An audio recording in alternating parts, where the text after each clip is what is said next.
Salut à vous, jeunes héros, dieu, démon ou que sais-je. On va parler sur cette scène d'un univers peu traité au sein de YouTube et d'Internet en général. Je parle bien sûr de Warhammer Age of Sigmar ou l'âge de Sigmar en français. Normalement, si vous êtes tombé sur ma chaîne, c'est que vous connaissez peut-être déjà Warhammer, par son cousin futuriste Warhammer 40 000 et son grand frère Warhammer, le jeu de bataille fantastique ou Warhammer Fantasy. Toutefois, il convient de refaire les bases, surtout pour les 2-3 au fond de la salle qui se sont perdus sur YouTube alors qu'ils regardaient sûrement des vidéos sur des chatons trop mignons et qui ne comprennent toujours pas pourquoi ils continuent à regarder la mienne. Et moi non plus d'ailleurs. Alors, c'est parti. Prenez votre armure, votre épée ou votre arc. Ça va être un beau voyage, je vous jure.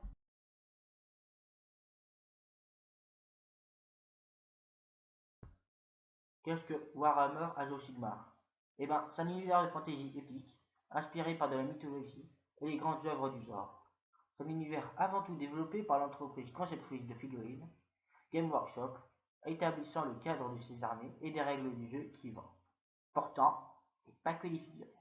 C'est aussi du jeu de rôle avec Solvon, un jeu de société avec les Warhammer Quest. Il y a des romans de qualité diverses et variées, ainsi que des vidéos assez rares, mais qui existent et qui sont assez bons pour mériter d'être nommés. J'en passe des vertes et des pas mûres, comme la peluche du Griffien ou du Nordling, les bougies du Slanesh et d'autres goodies que vous préférez pas connaître.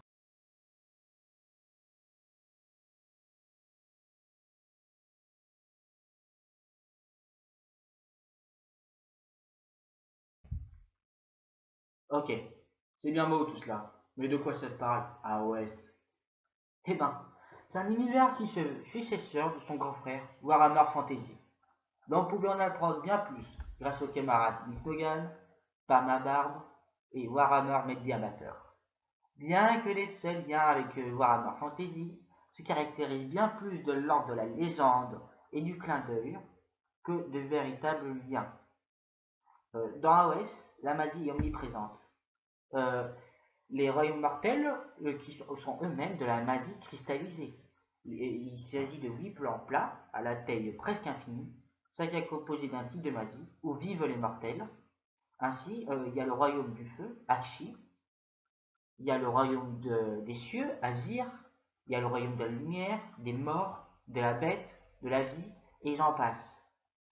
Tout cela était un beau paradis durant ce qu'on appelle l'âge des mythes, où toutes les races mortelles, elfes, humains, nains, halflins, ogres, géants, marchaient ensemble dans une plus ou moins harmonie, sous l'égide du dieu Sigmar et de ses amis et alliés du Panthéon, incorporant une grande quantité de dieux majeurs, comme Nagash, dieu de la non-vie, Alariel, déesse de la vie, Teclis, dieu de la lumière, Malérion, dieu de l'ombre, ainsi que d'autres beaucoup plus mineurs, ayant accepté de travailler ensemble afin de protéger ce lieu de paix. Pourtant, au sein de la réalité, il existe une maladie de l'âme qui corrompt d'abord ses sens avant de s'en prendre au corps, tentant les mortels vers des puissances obscures, inimaginables et malveillantes.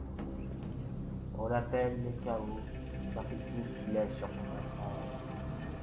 Cette maladie était alors absente du royaume, le chaos s'étant intéressé à d'autres univers bien plus prolifiques que lui. Alors, les 4 dieux du chaos, Slanesh, Korn, Sins et Nurgle, ont alors découvert ce paradis, dans son âge d'or, les jalousant les âmes des mortels qui y vivent, et par leur pur instinct terrible, les dieux envoyèrent leur plus grand champion, le grand maréchal de l'Apocalypse, l'élu éternel, Arcane, afin de ravager les royaumes et de les revendiquer pour les Les dieux du Panthéon se divisèrent, se concentrant à défendre leur territoire et leurs fidèles seulement, abandonnant leurs amis et alliés.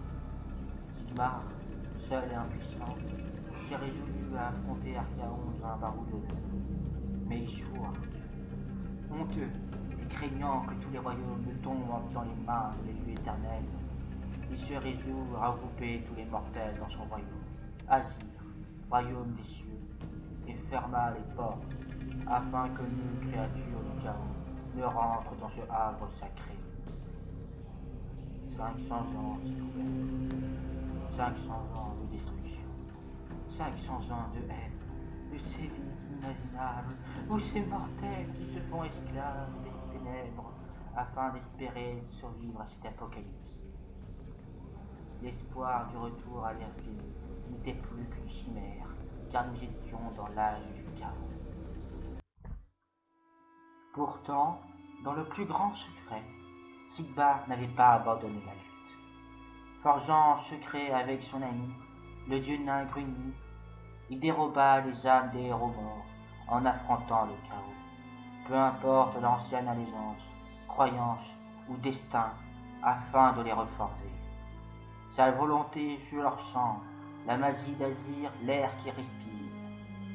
Cette force, au nombre inimaginable de demi-dieux ne mourant jamais, car revenant toujours à servir leur dieu, sous l'enclume de l'apothéose, en attente des reforgés, qui devaient restaurer l'ordre dans les royaumes, se nommaient les éternels de leur âge. La surprise fut grande pour les forces du chaos. Les éternels de leur âge ouvrirent les portes qui séparèrent Azir des autres royaumes. L'host des marteaux de Sigmar fut le premier à commencer la libération, tels les anges vengeurs. Leur victoire épique permirent de redonner l'espoir aux mortels. Cet espoir était cependant encore mince, car les forces de Sigmar n'ont conquis qu'une fraction de chacun des royaumes. Ces derniers étant si vastes que le nouvel empire de Sigmar ne se voit à peine comme une tache sur les cartes des royaumes. Et alors que Sigmar recommence le combat, d'autres ennemis apparaissent.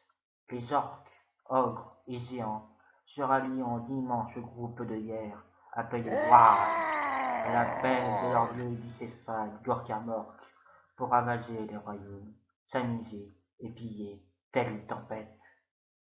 Le seigneur de la non-vie, Nagash, reprend le pouvoir en son royaume, Chish, et tend à retransformer les royaumes en une microtopie, où les êtres vivants ne sont plus, et où les morts sont une marionnette du grand nécromancien.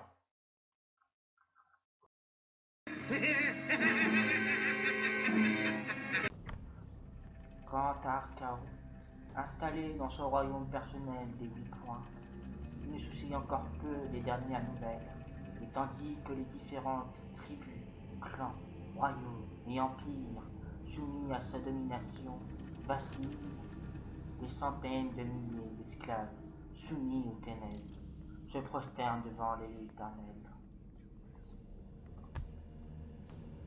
Tel est l'âge de Sigmar, un nouvel âge d'espoir et un âge de guerre. Sur ce, j'espère que vous avez passé un bon moment. Moi, je vous dis à bientôt pour de prochaines vidéos sur l'univers et ce qui l'entoure. Allez, ciao, bonsoir.